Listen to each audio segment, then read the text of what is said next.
What is the absolute worst game you ever played? Maybe you thought of a game that was disappointing, or maybe you thought of a game that is filled with bugs and glitches. Although a few games I personally don't really like came to mind, I decided to find the definitive answer. I found a list of the top 100 lowest rated games on Steam, and I'm going to play them all to find out which game I personally think is the worst. Now, let's spin the wheel and get ready to go dumpster diving. A.V.A Global. Okay, let's get right into it.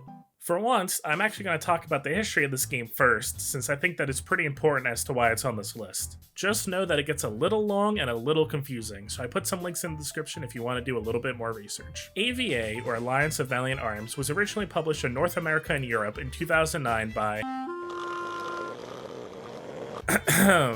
like I was saying, by Red Duck under the publisher I don't know. From my understanding, one of the reasons it grew in popularity was a crossover event it had with Team Fortress 2, in which you can unlock an exclusive knife skin for the spy, the Black Rose, by playing A.V.A. In January of 2012, EG was sold to A.V.A Games. From a lot of reviews I see here of the original A.V.A, this is when the series started to decline.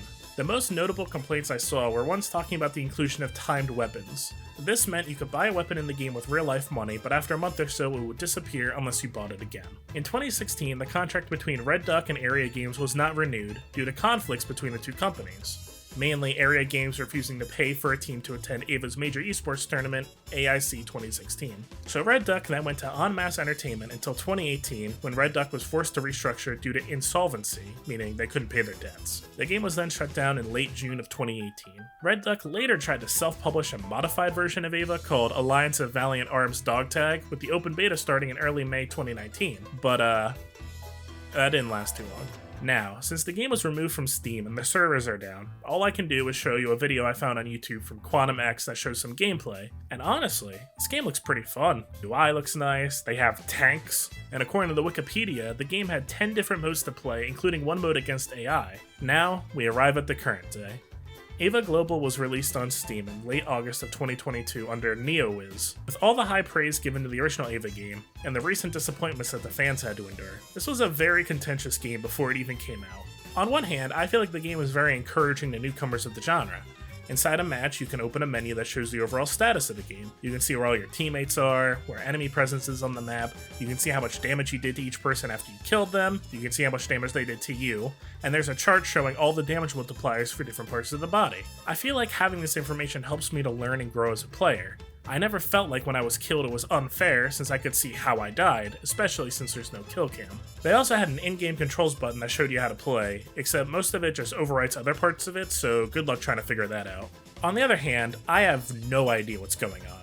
Just look at everything you see when you first start the game, especially since it starts with a very small resolution. You get to create your character, but for some reason you have a giant advertisement for the game in the game.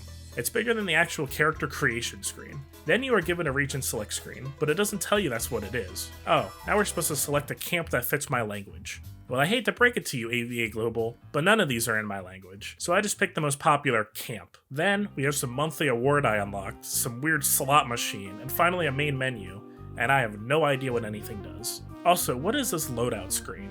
Why does everything have a durability but I never see it go down? What does this capsule list mean? Don't even get me started about what happens inside the game. What does AP stand for? Armor penetration? And what about AMT on the scoreboard?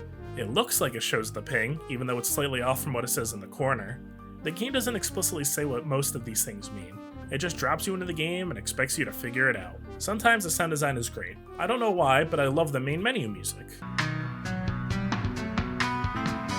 Other times, you're in the middle of a match and your eardrums get blown out. They did include an in-game way to increase and decrease the volume quickly by using the less than and greater than symbols on the keyboard.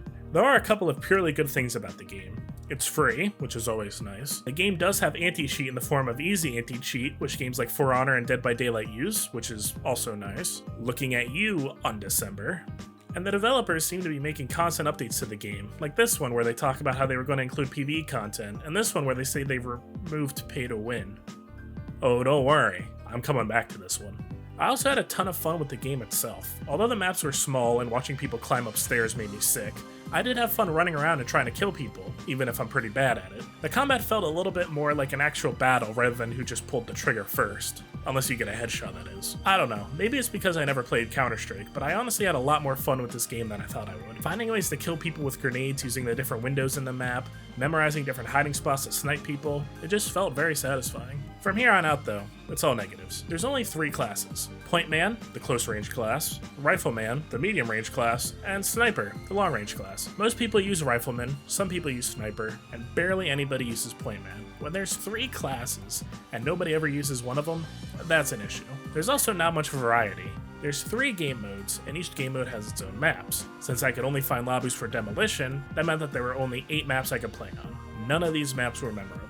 I never knew the name of any of them, and according to Wikipedia, I apparently wasn't missing out on much, since they have boring names like India and Factory. The game is also lacking custom lobbies and PvE, both things that the original game had. I know they said they were working on adding PvE content, but how is that not something that you automatically include in the sequel of the game after promising it? There's also weird grammar mistakes in the menus. There's some weird challenges like this one where I had to take off a perk I already had equipped and put it back on to get credit, and the store doesn't work sometimes. I tried to buy some capsules, and even though the game told me I had enough money, I couldn't buy any. Seeing as how capsules are an integral part of the game, don't worry, I'll be back for you too.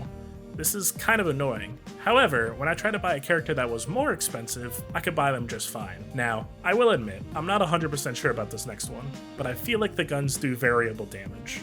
What I mean by that is this. When I stand completely still and shoot this guy, it takes 4 shots to kill him. When I full auto those 4 shots, he lives. When I use a sniper to shoot this guy in the foot, he doesn't die. But the next time I shoot him in the foot, he does. This means one of 3 things.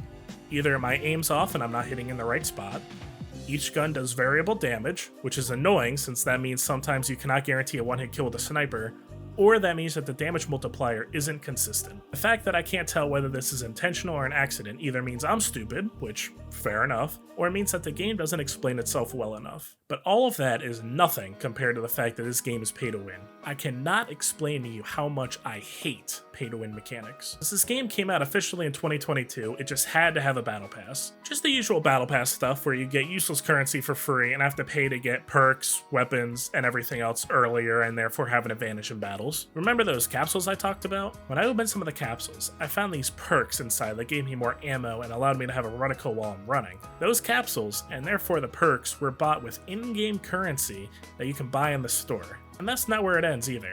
According to their official post, the developers had weapon skins that gave you extra ammunition, and they had characters who had a base increase for their running speed. Now, they did get rid of it before the game officially came out, but come on, is that how guns work? You just slap some red onto an assault rifle and now you have a machine gun? Maybe I'm looking too much into it, but to me it doesn't feel like they got rid of all of the pay-to-win features.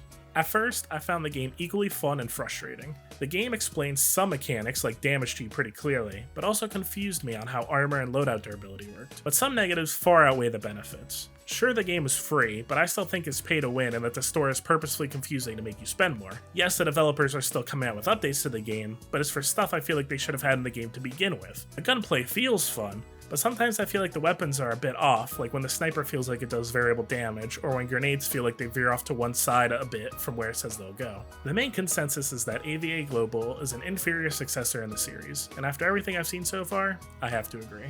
Since the old website I used didn't have A.V.A Global, I decided to use a new one that actually shows my current rankings so far. Don't forget, the list goes in order from the worst game to the best game. As for A.V.A Global, even after everything I said, I still think that this game is one of the better ones on the list. If you can ignore the constant push for you to buy things, I think you can end up enjoying this game. Anyway, I hope to see you all in the next episode of Dumpster Diving. Peace out.